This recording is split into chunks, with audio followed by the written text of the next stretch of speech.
దశాబ్దాల క్రితం అటవీ ప్రాంతంలో చిన్న గుడిసెలో కొలువైన ఆదిశేషుడు నేడు కోటి కాంతుల కోవెలలో కొలువు తీరాడు.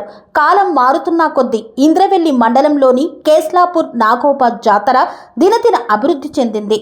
మోస్రం వంశీయుల ఆచార సంప్రదాయాలకు అనుగుణంగా ఆలయ నిర్మాణాల్లో మార్పులు చేపట్టి నేడు గొప్ప కళాఖండంగా ఆలయం అలరారుతోంది. నాగోబా జాతర ప్రారంభం కాగా రోజు వేలల్లో భక్తులు తరలివస్తూ మొక్కులు తీర్చుకుంటున్నారు. ఇంతటి ఘన చరిత్ర ఉన్న నాగోబా ఆలయానిది దశాబ్దాల చరిత్ర. 1942కు ముందు మోస్రం వంశీయులు అడవిలోని పుట్టను కొలిచేవారు. ఆ తర్వాత చిన్న పందిరి గుడిసె వేసి సాంప్రదాయ పూజలు చేశారు. 1960 నుండి ఆలయ నిర్మాణం అభివృద్ధి చెందుతూ వచ్చింది. ఆలయ పీఠాధిపతి మిశ్రం దేవరాయు పటేల్ 1960లో ఒకసారి, 1977లో మరోసారి ఆలయాన్ని నిర్మించారు. 1996లో పునర్నిర్మాణం చేశారు. ప్రతిసారి మోస్రం వంశీయులే చందాలు వేసుకొని ఆలయాన్ని అభివృద్ధి చేసుకున్నారు.